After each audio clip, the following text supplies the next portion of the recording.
Hello, everyone, and welcome to this special review of Hideo Kojima's Death Stranding, the highly anticipated, highly talked about, highly controversial game. And I don't think this will be the last time we're talking about this game. This is a non-spoilerish review. We're not going to talk about too much story details. My name's Dennis Den. For all of you guys who haven't seen, I got two guys on that haven't been before, but they are part of the Collider family. In studio with me, we've got Nick Sofa. How are you doing? Good, how are you? So if people don't know, Nick is actually one of our VR developers here at Collider. Yes, sir. Yeah, and then also we've got Tom Reinman, who is a writer for the Collider website. How are you doing, Tom? I'm doing good. Thanks for having me on. Yeah, so Tom is actually currently writing a review for the website, which you can check out on Collider.com, probably as, maybe after you finish watching or listening to this. At the same time, just keep going back and forth. Yeah. So, let's talk about this game coming into it. Death Stranding has been very secretive about lots of buzz. What the game is even about. Mm-hmm. What the story is about, what the gameplay is even about.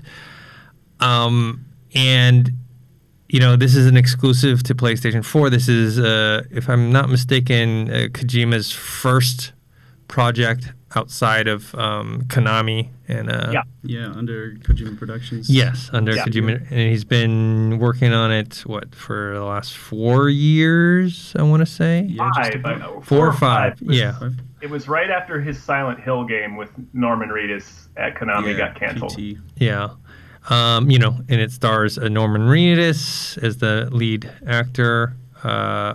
Also, you have Mads Mikkelsen, Lea Seydoux, Margaret Qualley, Tommy Earl Jenkins, Troy Baker. Also, Guillermo del Toro and Nicholas Winding Refn make an appearance as well. Get to some facts right up front. I have not finished the game. So my thoughts are really just impressions, hands-on impressions, about 7 hours worth of hands-on impression. Nick here has finished the game. Yeah. And Tom, you are where in the game? I am right at the end, as it turns. I thought we were discussing before we were recording, but I thought I had more left than I do, but I'm right at the end. Okay, but you told me 40 hours, right? A little over 40 hours, yeah. Nick here, you finished the game in how many hours? 33 hours was my total play time. Okay. All right. So let's start off with you, Tom. What are your thoughts on this game? Like in terms of the story, the characters, the gameplay, just what's your overall feel? I feel like this is it's a gorgeously cinematic story with a very tedious game that gets in the way. Mm-hmm. Yeah, I would agree. Okay, Nick, you finished the game. You agree with him? You have anything different that you want to add to that? It's very beautiful, and it's got a great cast of characters and great acting. But I feel like it should have been some sort of movie or TV show. Mm-hmm. The game kind of holds it back a little bit. Yeah. Yeah. So my thoughts are, like I said, haven't played the full thing yet, but it's one of those things where it's like the graphics are beautiful. The atmosphere is great. The acting you have in the cast of actors you have in there, the world building, all the concepts, the story. The music is really good. Music's great. I think I'm going to go buy the soundtrack because the music is so good. You can buy it on vinyl, apparently. Yeah. All those elements are top notch. Mm-hmm, for sure. The problem is, it's not fun. That's the key ingredient that's missing for me is I don't have. There are moments that I do have, fun, or I feel a sense of. It is definitely a challenging game, at least from my perspective. And there's moments where, I am having fun, but in general, I wasn't, going, I need to go back and play this game. Mm-hmm. What I wanted to do was I wanted to watch. Yeah. Watch what was happening. I wanted to see this world. I wanted to watch the cutscenes. I was engaged in the story. all that stuff, but I wasn't engaged in the gameplay, which essentially, at least as far as I've gotten, is you walk around a lot carrying packages. Mm-hmm. You get on vehicles to deliver packages. Mm-hmm. Yeah. Now, there are variations in what you can do, building a bunch of different machinery to help you on the way. There are quote-unquote enemies.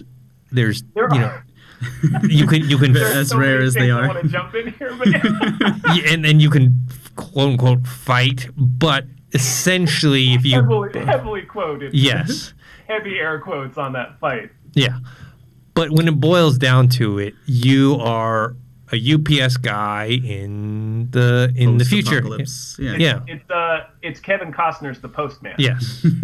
So that is 100% what it is. You're delivering packages to reunite America. That's The Postman, and that's this game. Yeah. It's a lot of walking from point A to point B. That's the most.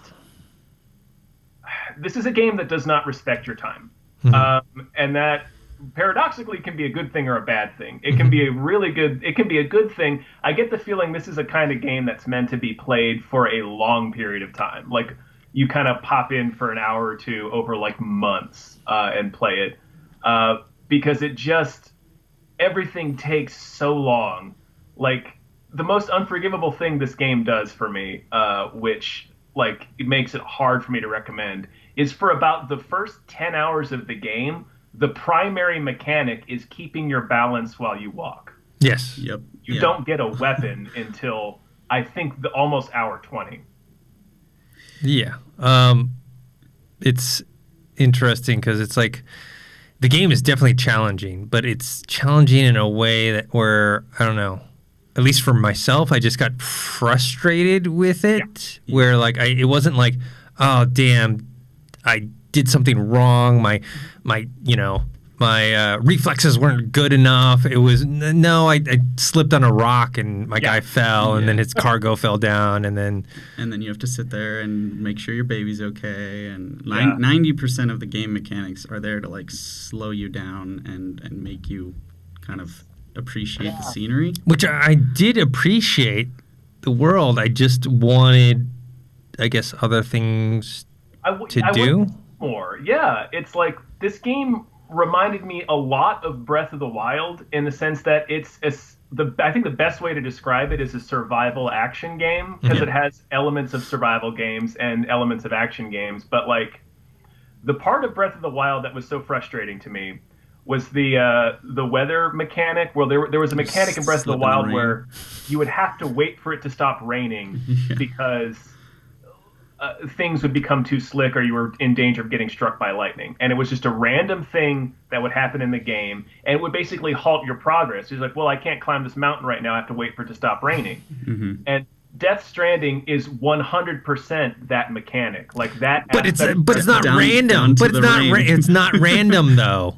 The rain isn't random because you can follow it. Yeah, that's true. Because every time like I would die and then I had to start over at a previous save point or location, I'd go into the same area. In that same area, the rain would start to fall. You know what I mean? Each objective has its own predetermined area where it's going to rain and where the BTs are going to show up. So I mean, it's not really like a flowing world feeling. Yeah. It's like, okay, here's the next game. It's such a gorgeous looking game, though. Yeah.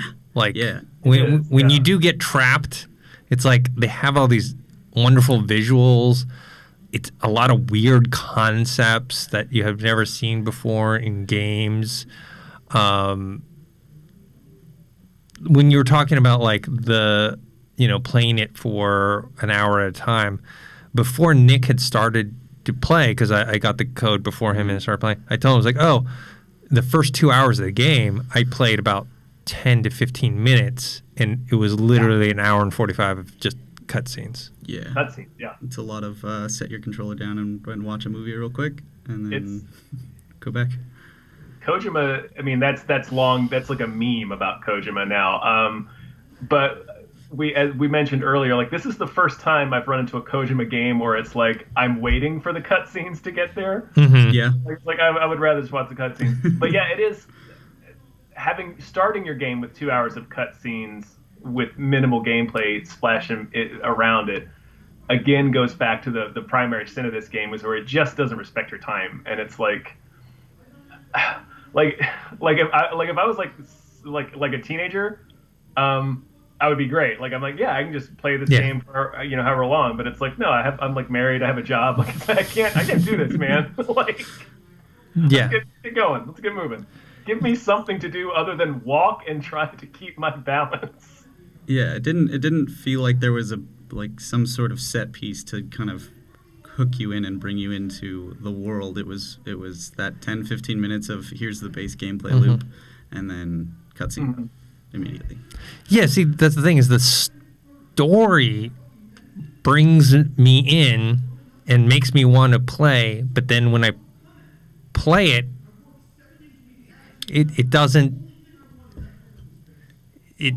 The gameplay loop doesn't want you, or doesn't drag you in, doesn't keep you hooked. It's more like, all right, gonna do the gameplay loop until I get to the next cutscene. Like, you're always looking forward to the next story beat or character introduction or whatever. Yeah, I feel like the gameplay loop here is odd, and I feel like this is maybe the main argument for why like Kojima doesn't just do a movie, because it seems like he wants to. He has 2 directors in the cast. It's broken up like a Netflix series. Episodes where it's just like, we'll just do a Netflix show, man.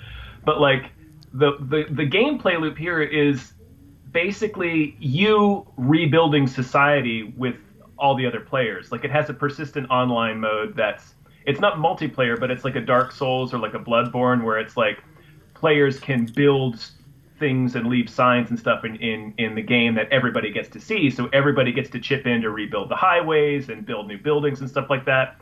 Yeah, so I feel like it's like a Minecraft thing, like a big shared Minecraft world where everybody's trying to rebuild the country, and I feel like it'll be really satisfying for people who like that sort of really drawn out loop of, I'm going to go gather resources and rebuild this highway. But like right now, when the game is just released, and we've been playing on like a pre-release where it's just, however many couple hundred or 1,000 people are on right now, just with early review copies, it's still pretty sparse. There's a couple of highways and stuff, but like, I feel like checking in on this game in like 2 months is going to be nuts. Like, there'll be intercontinental highways, it'll be crazy to see how this game is in like a month or 2 from now. See, speaking on that actually is one of the things that I think Kojima did right and has a lot of potential, aside from, us talking about how the gameplay itself is not the best, where I like the social aspect that he's integrated into this game, in terms of like, oh, if you do these things, you get likes, and then what other people do affects you, right? Like, you can put down signposts, you can put down like bridges, and people use them, and then you get to use them, and then you give them a like. And so I like this kind of social interaction, even though you're not really in the same game together. Yeah, it's like an indirect multiplayer. Yeah, sort of. I like that concept, and I think you could take that and apply it to something different, and it would work really well. I just don't know if this was the game to do it. Yeah. It's more like an interactive art installation, it feels like, because I read somewhere that his goal for this game was to like sort of, like, it's all about being social. It's kind of like non-violent, because you can't really kill human enemies. There's like an incredible, like, if you do, it sets off a ghost bomb. Like, you don't want to do that. Big plot reason not to use guns. Yeah. So it's more about like the game is about rebuilding connections for people and rebuilding America, and like his statement with the game is about repairing social connections between people. It's just the game itself isn't terribly fun to play. Yeah.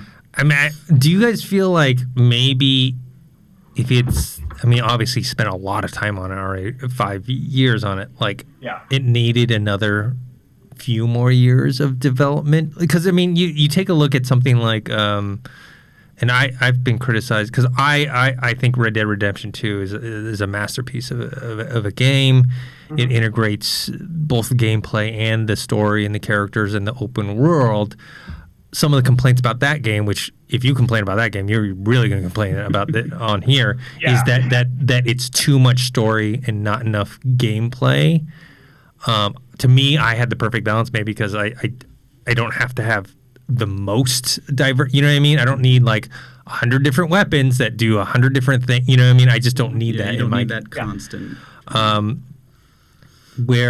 But they spent 8 years on that game, and they even delayed it. They had it supposed to Red Dead. Yeah, it was supposed to come out. I think in last year's it was supposed to come in 2017. They delayed it to 2018, which eventually that was an 8-year game development cycle. Mm-hmm. Could this game? And my answer is yes. Could this game been improved upon if they had, let's say, another 2 years? I think so. Yeah, possibly. I think its biggest problem, since it does share a similar mechanic with Red Dead, in that one of the primary game mechanics in Red Dead is traversal. Mm-hmm. But the traversal in Red Dead's a shitload of fun because you get to ride an awesome horse. They integrate fast travel that doesn't punish you. Like the fast travel in Death Stranding punishes you. You lose all your items if you use it. They get stored at wherever you left. So you have to go back there, and then you end up just having to walk anyway. The problem is, like, they do give you, like, eventually you get to use cool vehicles and stuff, but none of them are usable because they only work on flat terrain. And in this game, the tiniest rock will stop. You will be able to drive your car or bike or whatever it is you get for maybe like 20 or 30 yards, and then you have to get out and walk because the ground is just not traversable.